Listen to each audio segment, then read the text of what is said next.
On va dire merci à Flaubert Chouper, alias Piment Noir, pour cette belle chronique qui plante ainsi sur le décor des échanges qu'on aura ce matin avec Fabrice Dioffa, coordonnateur de la jeunesse socialiste du Social Democratic Front pour l'arrondissement de Douala 5e. Bonjour Fabrice. Bonjour Narcisse, bonjour à mes compagnons, bonjour à Piment Noir, bonjour à tous les téléauditeurs de Radio Audace. Je ne commencerai pas cette émission sans toutefois m'interroger encore sur l'intérêt que nos responsables, nos administrateurs ont du peuple camerounais. Voyez-vous, je sais, vous avez longuement parlé sur ce plateau. Nous sommes le 9 juillet 2024.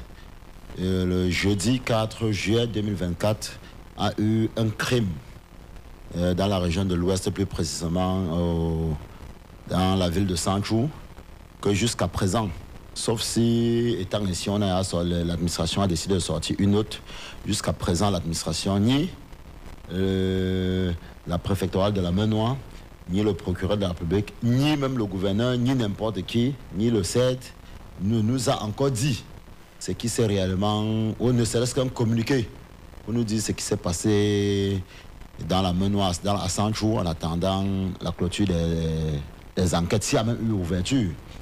Nous nous posons des questions si ce genre de crime restera toujours encouragé, parce que les présidents nous montrent que généralement on ouvre l'enquête mais on ne termine pas. Donc ça reste encore un problème que nous posons la question, qu'est-ce qui ne va pas? Après ce genre de crime, il est normal qu'une sortie officielle pour nous dire ne serait-ce que ce qui s'est passé, et nous dire au moins si une enquête est ouverte. On espère que la rampe est passée ce matin. Merci Fabrice Dioffa d'avoir répondu présent à ce rendez-vous. Également en plateau avec nous ce matin, Idriss Fosso, communicant du mouvement pour la renaissance du Cameroun. Bonjour Idriss. Bonjour Narcisse, bonjour à mes co-panélistes, bonjour à l'équipe technique qui nous accompagne ce matin, ainsi qu'à l'ensemble de vos téléauditeurs. Je m'inquiète ce matin sur la prolifération des postes de contrôle sur nos routes. Et je me pose beaucoup de questions. Je me pose des questions sur leur opportunité, mais également sur leur rentabilité. Parce qu'il est une chose, oui, de multiplier les postes de contrôle.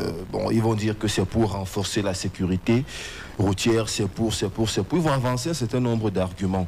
Mais Narcisse, je vais vous dire, on a l'impression que ces gens-là, qui ont pour charge d'assurer notre sécurité, ont démissionné de leurs fonctions et se sont donné plutôt autres fonctions. Parce que aujourd'hui, quand vous vous y trouvez, c'est un billet de banque qui facilite votre... Ils ne font plus le rôle qui est le leur. Ça veut dire contrôler les véhicules, veiller à ce que le conducteur soit régulier, c'est-à-dire soit en état régulier, c'est-à-dire qu'il ait un permis de conduire, le dossier soit complet, est-ce qu'il a l'assurance, est-ce que la voiture a une visite technique, est-ce que les dossiers de la voiture sont complets, est-ce qu'il porte dans son véhicule, n'est-ce pas, un certain nombre de matériel ou alors... Ils ne font plus ce contrôle-là. Il suffit pour vous, même lorsque vous êtes en état d'irrégularité, d'introduire un petit billet de banque dans le dossier et puis le tour est joué. Et je suis très content de la réaction de mon frère du SDF lorsqu'il remet encore en question, n'est-ce pas, ce sinistre que nous avons eu du côté de Sanchou. Et malheureusement, personne n'est monté au créneau. Ni le préfet, aucune autorité administrative. Cela démontre que ce pays n'est plus gouverné. Dans un état sérieux, le directeur général de la Sécurité nationale, le père de la police, et puis le ministre en charge, c'est-à-dire tous ces ministères-là devaient essayer, n'est-ce pas, de faire des sorties pour nous dire ce qui s'est passé exactement. Mais avec l'allure où vont les choses, je vous assure, c'est très pitoyable et c'est vraiment regrettable que, au lieu, n'est-ce pas, que nos forces de maintien de l'ordre soient à la hauteur des attentes des citoyens et même peut-être du gouvernement, ils soient là plutôt à faire du sale boulot. Donc cela nous amène aussi à nous poser la question sur le module de formation. Est-ce qu'ils reçoivent encore? Est-ce qu'ils sont encore soumis à des enquêtes de moralité avant recrutement? Est-ce qu'ils reçoivent encore des formations sur la citoyenneté? Je suis sûr de moi qu'un personnel bien formé, et ça je ne globalise pas parce qu'il y en a quand même qui font du bon travail, un personnel bien formé est à la hauteur des attentes. Je vous assure, Narcisse, ça fait mal. Et c'est le citoyen lambda qui est en perpétuelle insécurité. Imaginez, vous êtes dans une voiture avec quelqu'un qui n'a pas de permis. Mais il va commettre d'énormes erreurs et qui va, n'est-ce pas, mettre en péril la vie des citoyens. Donc nous pensons qu'il est temps qu'on puisse, n'est-ce pas, à défaut de revoir la disposition des postes de contrôle. Et parce que quand vous voyagez, à quelques kilomètres, vous voyez un gendarme avec un routier. Après quelques mètres, vous voyez encore... Est-ce que ce sont des postes de contrôle réguliers? Donc, nous attirons ici l'attention de tous ceux qui ont la charge, n'est-ce pas, de ce secteur-là, de revoir leur méthode de travail et surtout d'assurer à ce que des personnes qui se démarquent négativement soient soumises à des sanctions disciplinaires et des sanctions qui doivent être communiquées pour attirer l'attention et surtout pour mettre en garde tous les autres qui pouvaient se laisser emporter par ces comportements aussi négatifs. Merci pour ce coup de gueule. Également en plateau avec nous ce matin, Alain-Serge Ketia Petoun, communicant du Parti camerounais pour la réconciliation nationale. Bonjour Alain-Serge. Bonjour Narcisse, bonjour à tous mes copanélistes, bonjour à vos nombreux téléauditeurs, bonjour à tous mes camarades militants et sympathisants du PCRN du département du Vouri et de Douala 5e en particulier. Merci pour l'invitation. Bonjour aussi aux autorités, à celles-là qui font leur bon travail, pas à celles dont nous avons eu le malheur de vivre à Sanchou. Mais en réalité, au-delà de ces multiples postes de contrôle, je pense plutôt que il y a plus de l'état de la route aussi, ou bien ils le font exprès, ou qu'à chaque trou, vous vous souvenez avant que le nouveau préfet ne demande aux civils qui s'étaient érigés en force de l'ordre pour arrêter les benskina ici dans la ville de Douala, ils se plaçaient plus dans des nids, est-ce qu'on doit appeler les nids de poules, mais on parle peut-être des nids d'éléphants, pour pouvoir interpeller les conducteurs. Dernièrement, sur la route de l'Ouest, je crois que c'était à Dibombari, les gens sont partis de Douala à 19h pour sortir de Dibombari à 7h du matin, parce que l'état de la route, parce qu'on a beau dire, on a tiré, on a fait ceci, je crois que c'est à dessein, ils font tout. J'ai l'impression qu'au gouvernement, plus la population est mal à l'aise, mieux ils se portent. À la limite, je crois que c'est même le ferment de leur bien-être. Hein. Quand ils se sentent mal là, quand la population se sent mal, tous nos gouvernants prennent du poids, comme on dirait au village. Bon, pour revenir à nous qui sommes sur la sellette depuis un certain temps, avec le ministre de l'administration territoriale qui s'est érigé en membre de notre parti au point de créer la zizanie, au point d'inventer des postes qui n'existent pas chez nous, en l'occurrence les présidents fondateurs. Heureusement aussi, hein, parce qu'on ne peut pas dire que tout est noir. Il y a la justice qui, comme l'a dit le président, l'honorable Cabral Libi, qu'au moins, soit la justice, soit malheureusement, les forces de l'ordre peuvent changer ce pays pour le moment.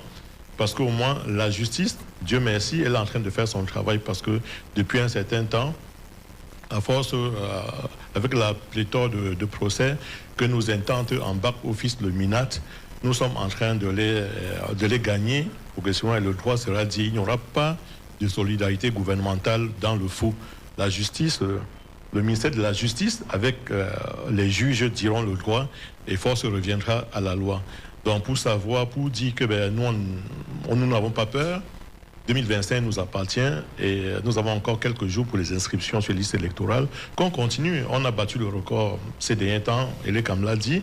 Donc les jeunes continuent de s'inscrire sur les listes électorales en attendant, puisque j'ai vu une note circuler déjà où je ne sais pas si c'est la délégation générale de la Sûreté nationale qui justifiait pourquoi est-ce qu'on devrait passer de 2800, déjà impossible à certaines personnes pour la carte nationale d'identité, devrait passer à 15 ou à 17 000 francs transport inclus.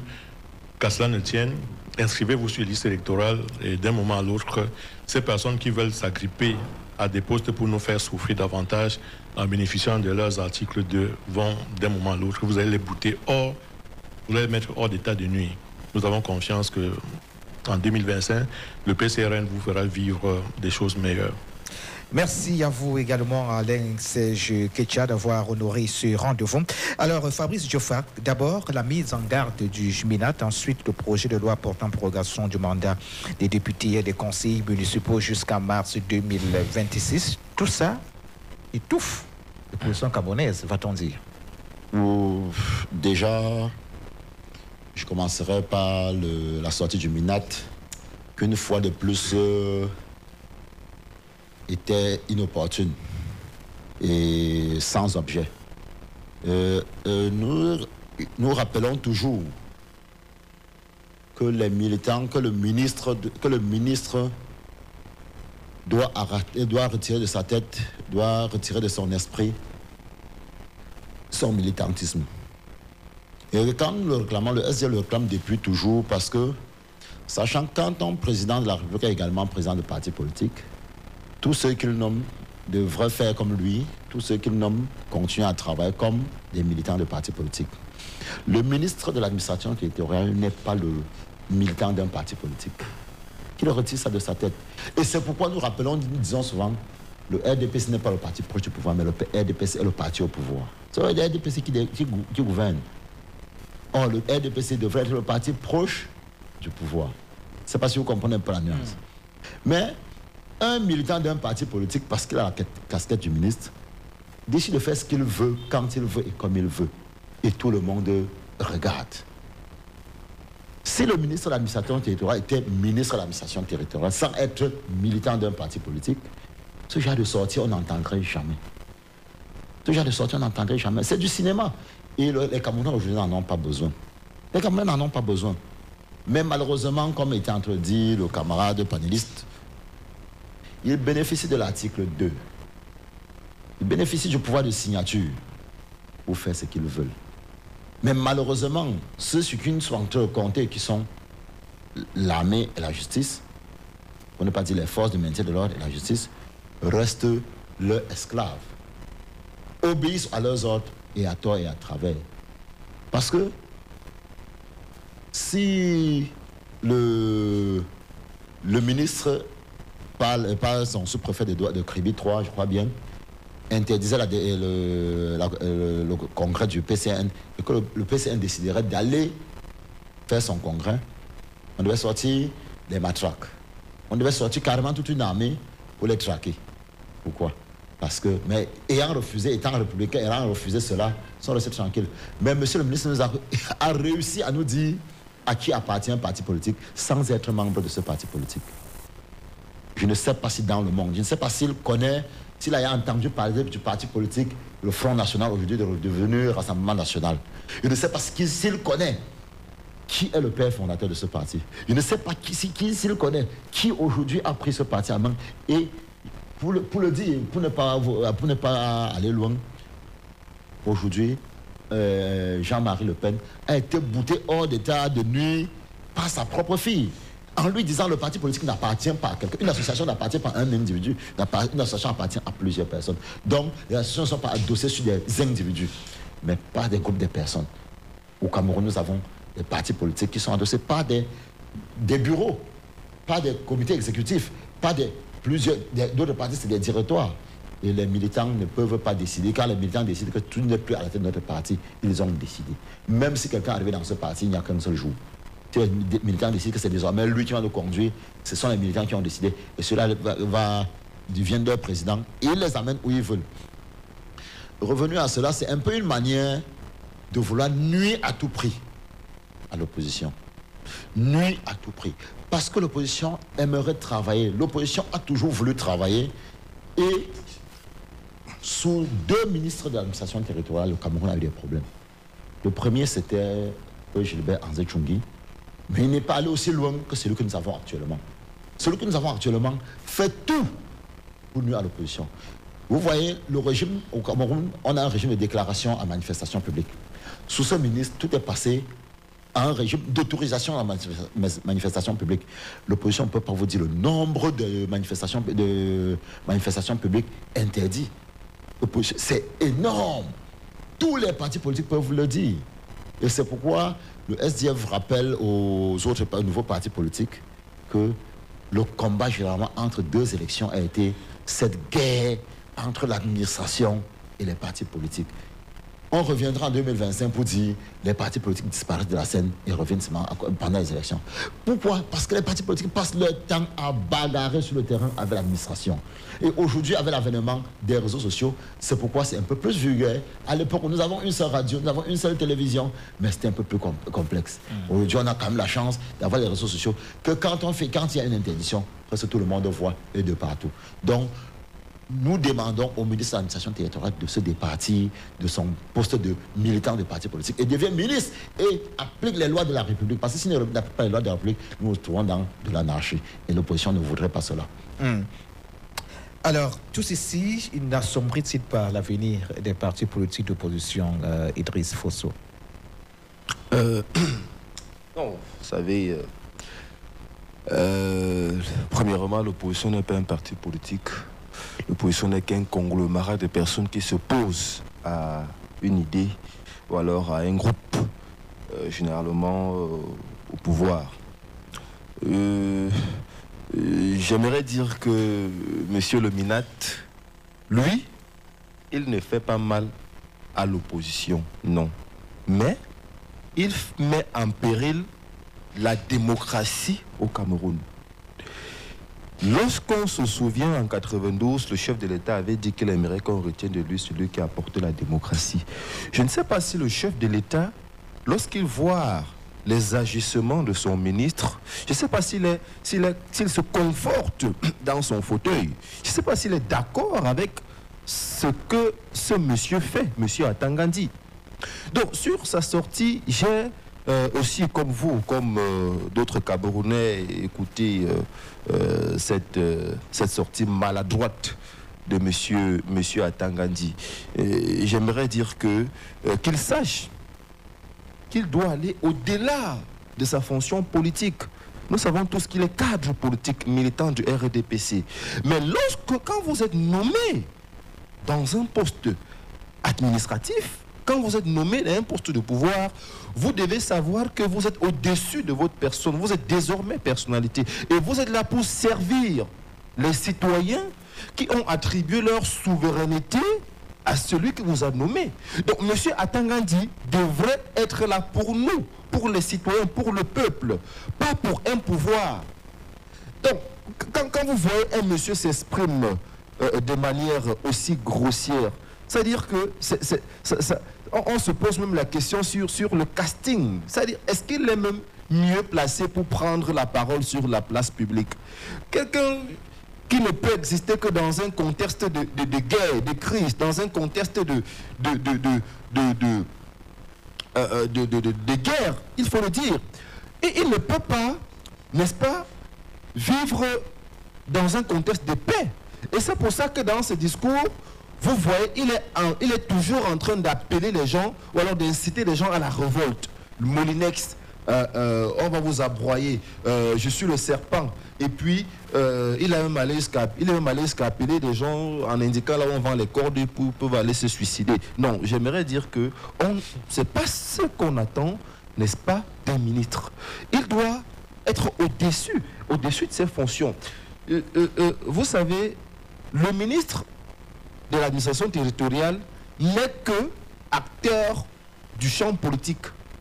Et c'est même les partis politiques qui sont les premiers acteurs. Il n'a donc pas à dire ce que les gens doivent faire. Parce que les partis politiques sont encadrés. Le rôle des partis politiques, n'est-ce pas, est encadré. par les textes régissant les associations, les organisations. Nous savons ce que nous devons faire, nous savons ce qu'il nous revient.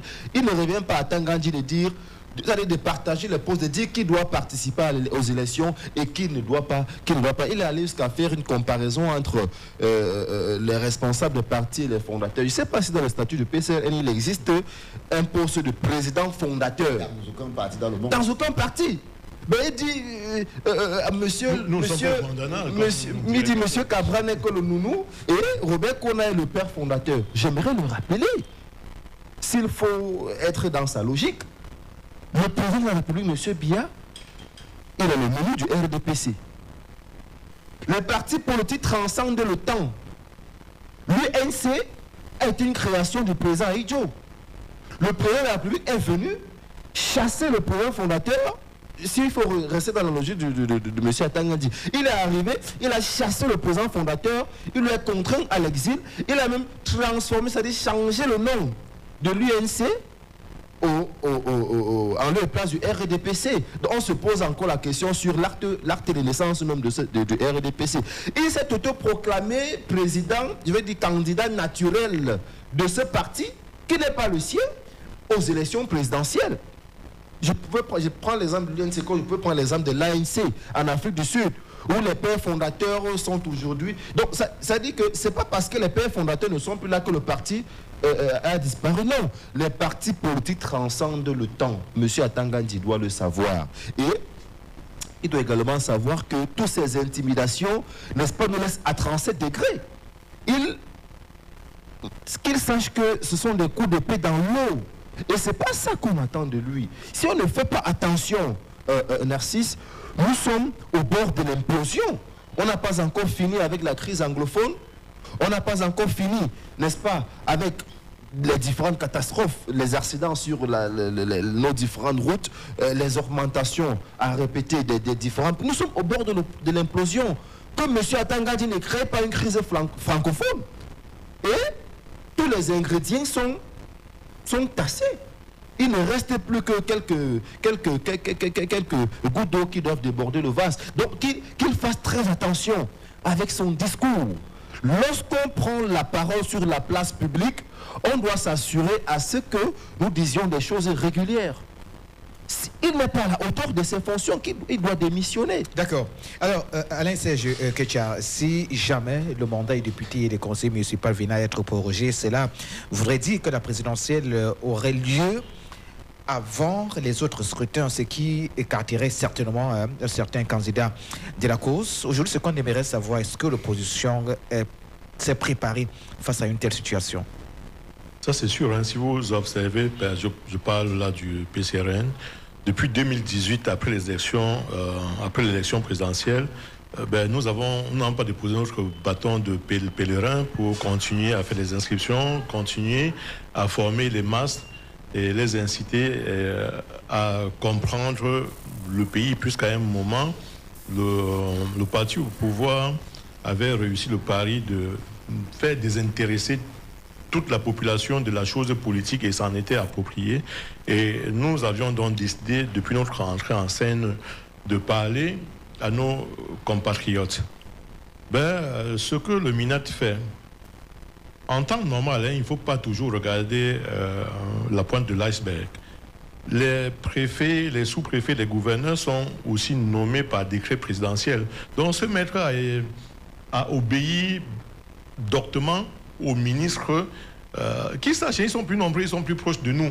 Et cette année, ça ne se passera pas. Je dis, en 2025, ça ne se passera plus comme par le passé. Et qu'ils sachent aussi que, je le disais souvent là, que le bruit des vagues n'empêche pas le poisson de dormir. Qu'il bavarde, qu'il fasse ce qu'il est en train de faire là, ça ne changera rien. Nous allons continuer à travailler comme nous l'avons toujours fait. Et repousser les élections municipales, croyant ainsi empêcher à certains acteurs politiques. Ils font tout là pour que le PCRN ne se présente, ne soit pas de la course. Où ils pensent déjà avoir mis le professeur Maurice Kamto de côté parce que il n'aurait, selon eux, ils n'auraient pas de parti politique. Dieu merci. Ils ont devant eux, que ce soit le professeur Maurice Kamto, que ce soit l'honorable Cabral Libye, des personnes qui ne sont pas allées à l'école tricher, des personnes qui savent de quoi ils parlent, ils maîtrisent leurs choses. Si c'est le droit qui doit être dit dans ce pays, il a garçon en face, comme diraient les Ivoiriens.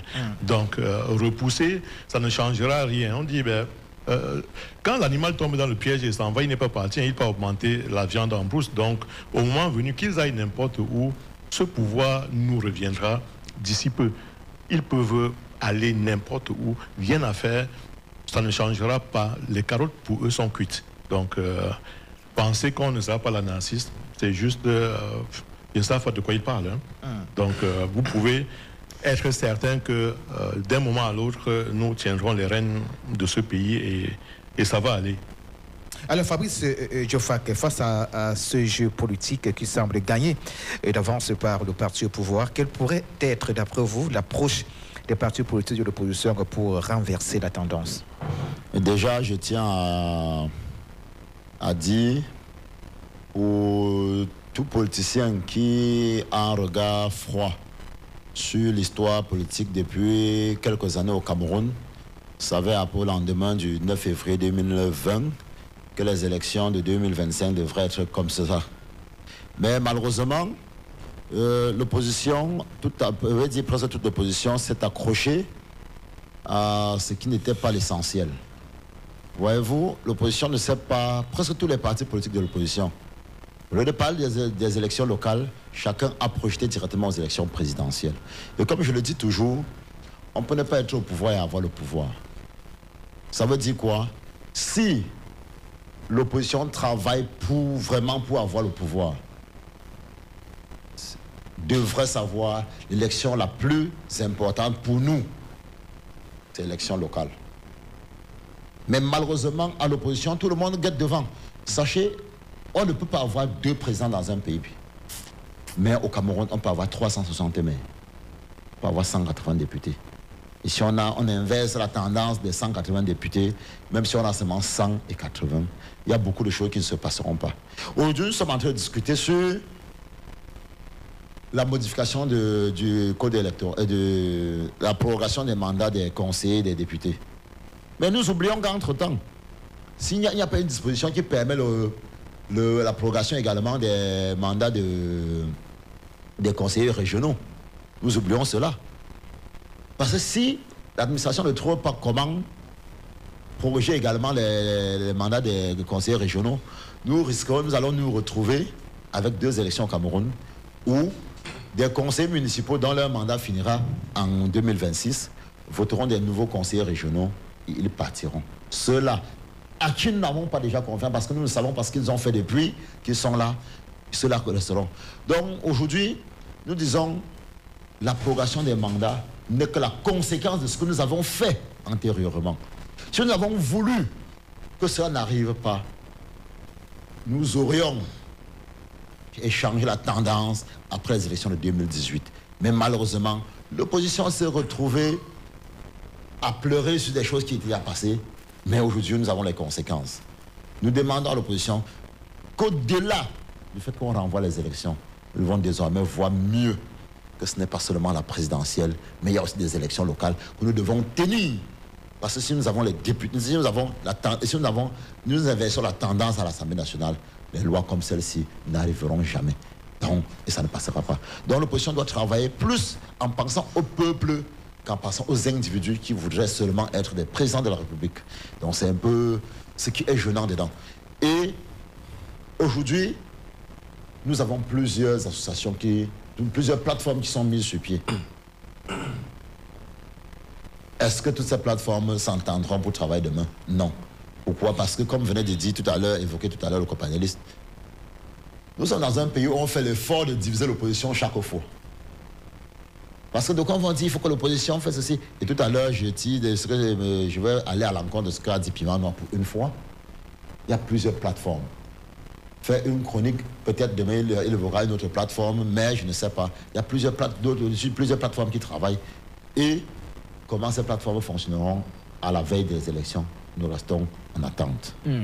Alors, on parle ici de stratégie, de pari au plus urgent. Fabrice parle donc des élections locales, les partis politiques d'opposition devraient s'y consacrer. Est-ce qu'aujourd'hui, l'opposition peut s'appuyer sur les inscriptions sur les listes électorales pour faire basculer la balance en leur faveur lors des scrutins à venir? Tout à fait. Tout à fait pour plusieurs, alors par plusieurs mesures. D'abord, vous savez, d'après les dernières conclusions de l'agence électorale ELECAM, on a pu inscrire sur le fichier électoral 7 830 000 citoyens c'est-à-dire en âge de voter sur le fichier électoral, mais sur un potentiel de près de 17 millions. C'est-à-dire que nous avons encore près de 8 millions de citoyens, plus de 8 millions de citoyens en âge de voter, mais qui n'ont pas encore la carte électorale. Il est donc important parce que ce sont les citoyens qui détiennent la souveraineté populaire. C'est eux qui transmettent cette souveraineté entre les mains, n'est-ce pas, de leurs dirigeants par des voies électoralistes. Donc, vous ne pouvez donc pas jouir de votre pouvoir souverain tant que vous n'avez pas la carte électorale. C'est pour ça que vous pouvez voir les partis politiques sur le terrain et les autres organisations sur le terrain, n'est-ce pas, pour sensibiliser les citoyens à l'effet de les amener à s'inscrire massivement sur les listes électorales. Donc, pour répondre à votre question, oui, on peut compter sur les citoyens qui s'inscrivent très massivement. Surtout, on voit cet engouement qu'ont les citoyens à s'inscrire sur les listes électorales, à s'intéresser à la chose politique. On peut compter sur cette stratégie-là pour renverser le pouvoir. Maintenant, effectivement, vous avez raison. Depuis un certain temps, déjà, on parle du report des élections et je crois que c'est même déjà acté. Vous rendez tout simplement compte que c'est une stratégie pour nuire à l'opposition. C'est une stratégie pour nuire à la démocratie. Mais les gens disent bien qu'ils sont territorialement implantés. Ils sont dans les 360 communes. Mais s'ils sont autant forts, pourquoi ne pas décrisper la scène politique, laissant la possibilité à tous les partis politiques de participer au jeu électoral, s'ils sont aussi forts comme ils le pensent. Donc, et vous voyez que chaque fois, depuis 2004 à date, on a l'impression, c'est pas une impression, c'est une réalité, qu'on a transformé le mandat des députés et des conseillers municipaux à 6 ans renouvelables. Parce qu'il faut renouveler 12 ans, 12 mois renouvelables, et puis après 6 mois, ainsi de suite. Donc, il en va même c'est-à-dire que ça encourage même l'illégitimité de ces élus-là. Je crois, M. Diofar a dit, des conseillers municipaux vont élire les conseillers régionaux 2 fois. Ces conseillers municipaux ne seront plus là pour contrôler l'action des conseillers régionaux qu'ils auront élus. Parce qu'on n'est pas sûr qu'ils vont encore gagner les élections. Donc la conséquence, c'est que on aura des conseillers régionaux illégitimes parce qu'ils ne répondront pas aux attentes des populations, parce qu'ils ne doivent pas de légitimité. Des gens qui ne viendront pas leur demander des comptes. Donc j'aimerais rassurer, M. Narcisse, j'aimerais rassurer à l'opinion publique, ceci après le procès Kamto et le collaborateur de l'APC. Rien ou personne n'empêchera la candidature du professeur Maurice Kamto. Qu'ils le sachent et qu'ils mettent ça dans leur tête. Nous travaillons, et ce, depuis 2013, particulièrement depuis 2018, à préparer les échéances électorales de 2025. Nous avons payé le prix, nous, au niveau du MRC, nous avons payé le prix de notre engagement politique. Nous avons payé le prix de notre fonction tribunicienne, c'est-à-dire celle de se placer au centre des préoccupations sociales. Souvenez-vous, Narcisse, en 2020, nous avons boycotté les élections parce que nous demandions à ce que soit résolu le problème anglophone. Nous avons boycotté les élections parce que nous avons demandé des comptes sur la gestion des fonds alloués à la lutte contre la Covid-19. Et les rapports des chambres des comptes nous donnent raison aujourd'hui. Il y a un certain nombre de ministres, de ministères donc, qui ont été pointés du bout du doigt d'avoir participé à la distraction des fonds alloués à la Covid. Donc, nos militants sont en prison aujourd'hui. Les hauts cadres du MRC sont en prison aujourd'hui parce qu'ils ont payé ce prix-là. Parce qu'ils ont demandé à ce que des gens nous rendent des comptes sur la manière par laquelle eux gèrent notre pays. Nous avons toujours été au centre des préoccupations sociales. C'est ça le prix que nous avons payé. Et c'est ça le rôle des partis politiques. Nous sommes donc depuis 2018 à 2024, nous nous préparons, n'est-ce pas, sur les élections à venir. Et vous voyez, et c'est pour ça que je vais vous dire que je ne suis pas d'accord avec la thématique que vous avez proposée, c'est-à-dire vous posez la question si l'opposition est vouée à l'échec. Et cela entre dans le jeu, je vais dire le jeu du parti au pouvoir. Ça donne l'impression qu'effectivement, les partis politiques de l'opposition ne travaillent pas. Ça donne l'impression que le RDPC et le gouvernement Biya est encore en train de broyer, comme ils ont l'habitude, l'opposition. Et ce qui va faciliter leur élection, entre guillemets, en 2025. Non! Les partis politiques de l'opposition travaillent. Ils sont émancipés. C'est la raison pour laquelle vous pouvez voir des plateformes. L'Alliance pour la transition politique, qui, je crois, a proposé quelque chose il y a de cela quelques jours, l'Alliance pour le changement, qui pour moi, pour nous, semble plus favorable à une idée d'alternative. Parce que nous avons déjà un projet de société connu, nous avons déjà, n'est-ce pas, un moyen d'accession à la magistrature suprême. Nous sommes les seuls à avoir déclaré notre candidature. Nous sommes les seuls dont notre candidat est connu, le professeur Maurice Kamto. Donc l'opposition travaille.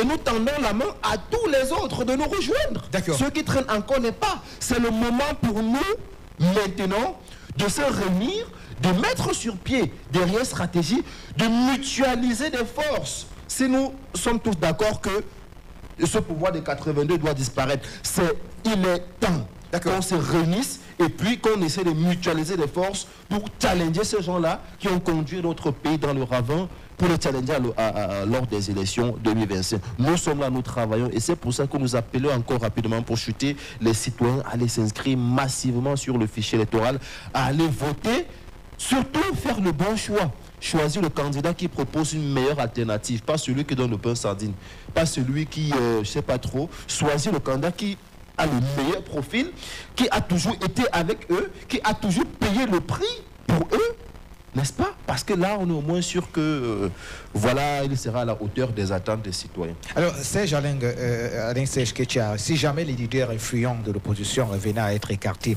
de la course, à l'exemple de Maurice Kamto et de Cabral Libi, sur qui le BINAD fait une fixation, qu'adviendra-t-il à cette opposition à la présidentielle?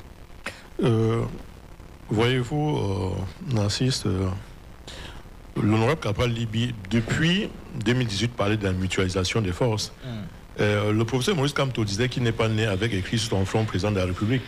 Donc, c'est à ce sens-là, je crois que si le MINAT, quand on parle de l'administration territoriale, donc s'il était vraiment sur le territoire et qu'il avait des oreilles pour écouter, il comprendrait bien que, en dehors de l'honorable Cabral Libi ou du professeur Maurice Kamto et autres là, d'autres personnes, est-ce que il y a 7 ans, je vous dis, quand nous commencions avec 11 millions d'inscrits, en souvenance, Maître Nono en son Maître Maurice Momo en son temps disait que nous on ne doit pas avoir 1%. Si on a 1%, il nous donnerait 1 million de francs. Aujourd'hui, nous avons été 3e à l'élection présidentielle. Donc, même, je dis en 2017, qui eût cru qu'on pouvait être là où nous sommes aujourd'hui? Chaque jour est un nouveau jour.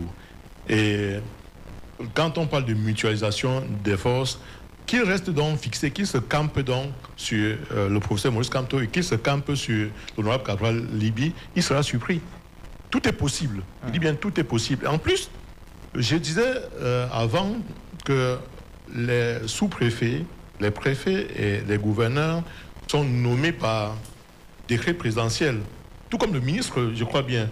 Tout comme le ministre, tout comme le MINAT.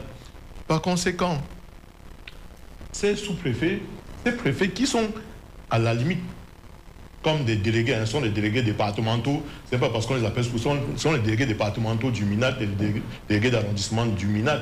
Ils devraient savoir que, au-delà de leur seule personne, si on devrait prendre que chaque couple, le minimum, puisque nous avons copié des Français, presque jusqu'aux ongles, où on ne fait même plus trop d'enfants, un préfet ou un sous-préfet a juste sa femme et ses 4 enfants.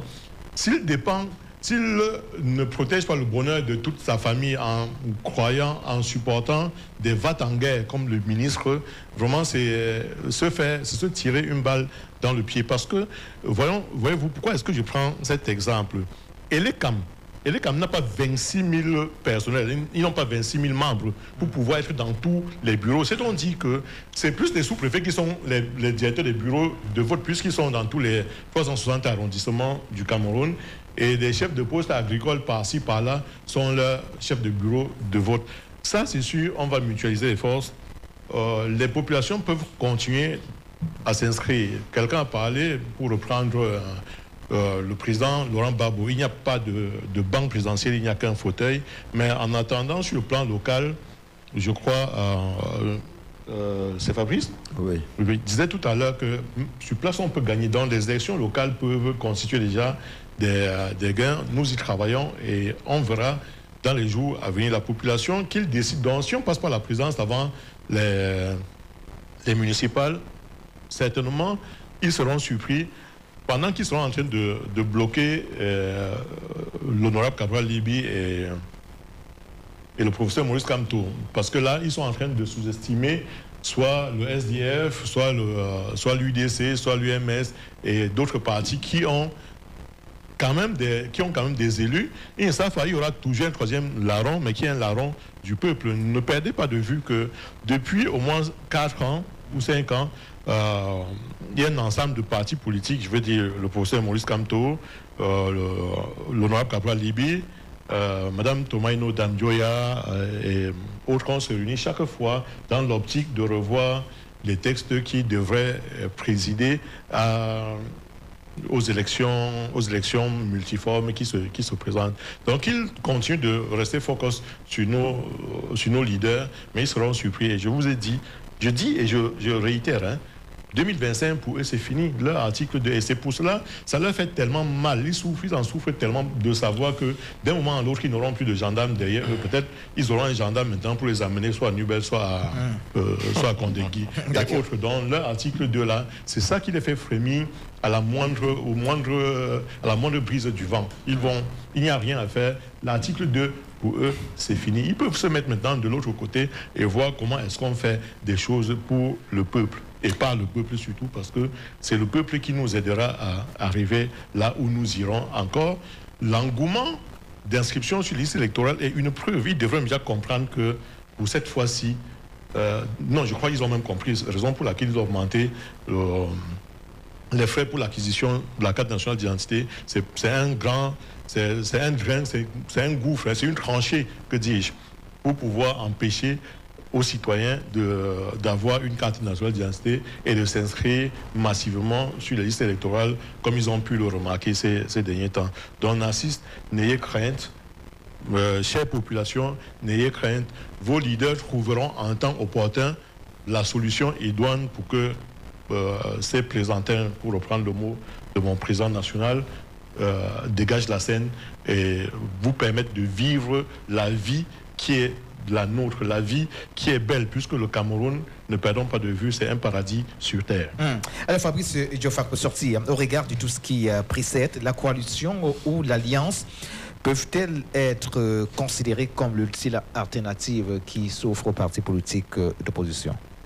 Avant de parler, j'aimerais vraiment que vous voyez votre régie, votre administration, que cette émission passe de moins à 1h25. 1 heure, c'est peu pour nous. Vraiment, le temps alloué à cette émission est très court.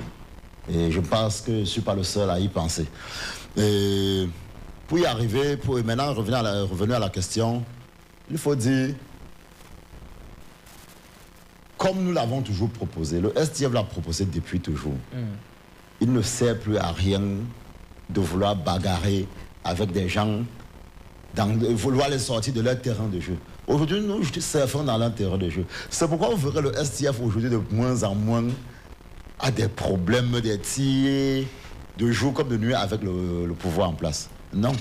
Le SDF a décidé que vous choisissez les arbitres, vous choisissez tout le monde, on joue avec vous, il n'y a pas de problème. Mais tout se passera sur le terrain. Et au vu de tous. Aujourd'hui, nous avons la chance d'avoir les réseaux sociaux qui sont arrivés. Nous avons la chance aujourd'hui d'avoir une panoplie de presse. Nous avons la chance d'avoir une panoplie de radio aujourd'hui, de télévision également. Donc c'est une chance aujourd'hui pour l'opposition. C'est pourquoi aujourd'hui nous nous trouvons aujourd'hui sur Audace. Demain, on sera dans un autre plateau. Et les Camerounais au plus loin écoutent ce qui se passe. Et au-delà, les partis politiques sont toujours réunis.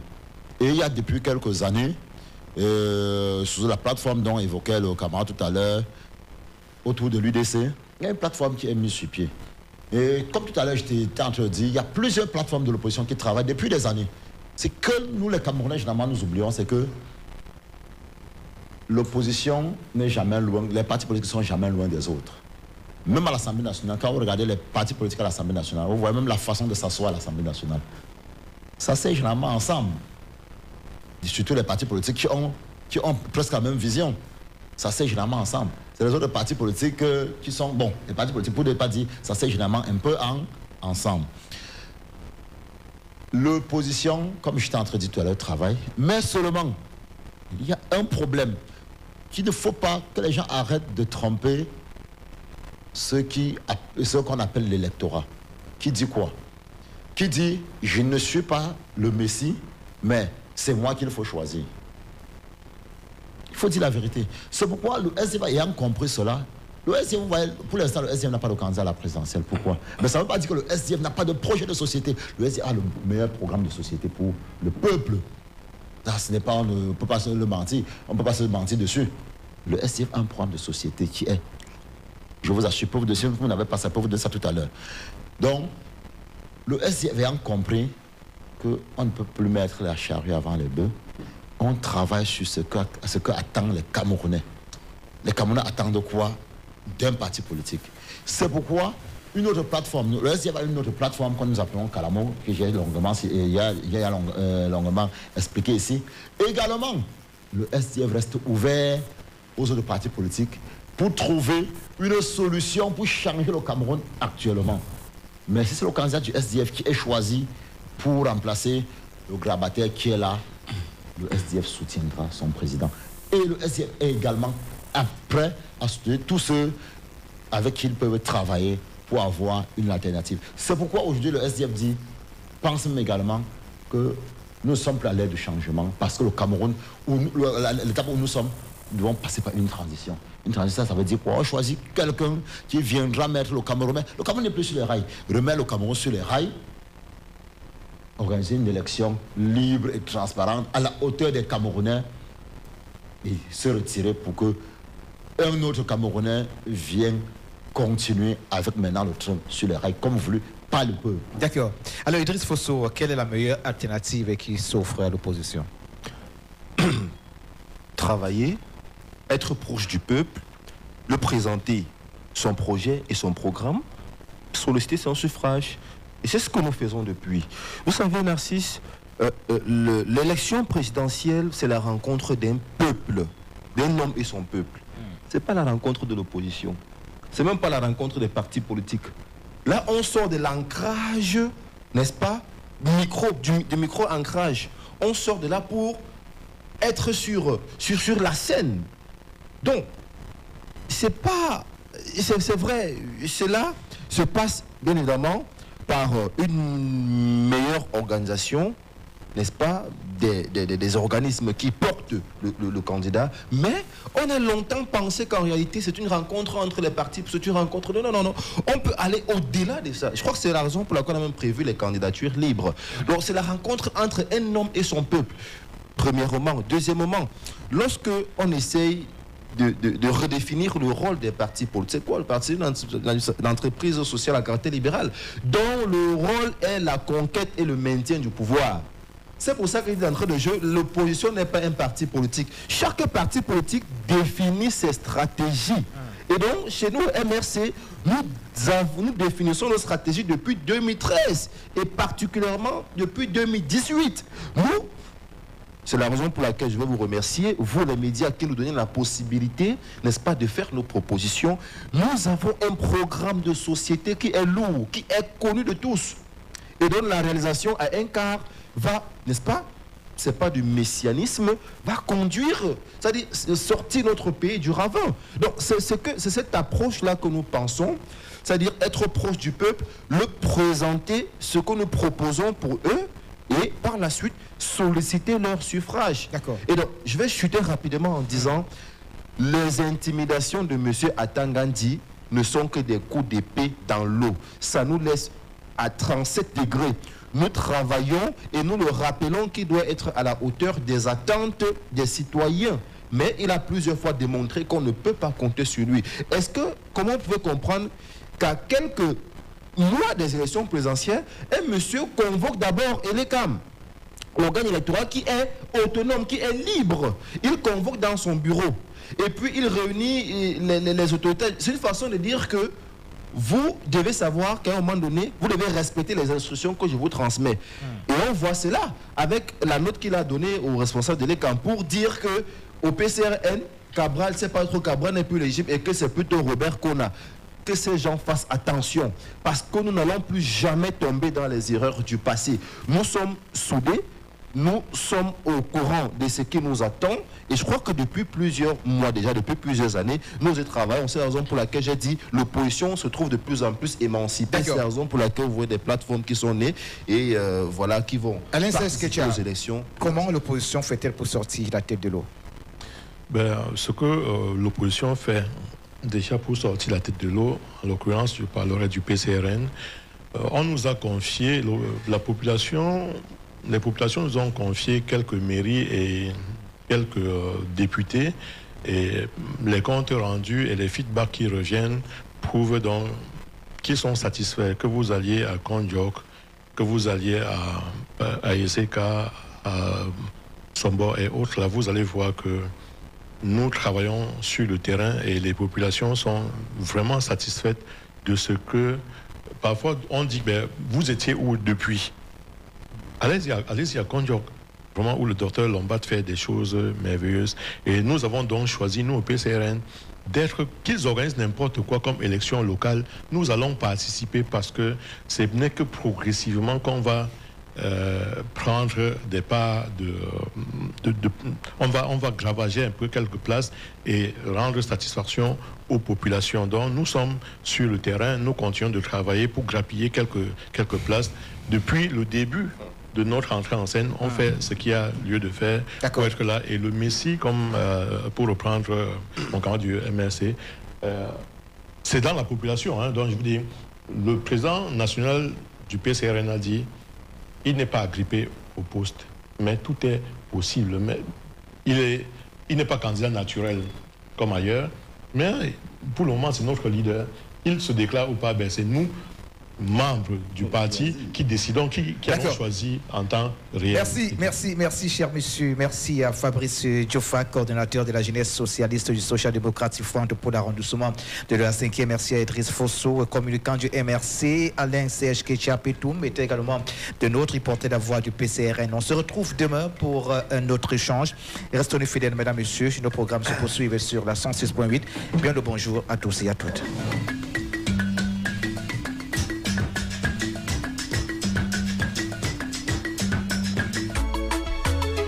Yo, Slim. Blue Nation Soldier. Blue Nation.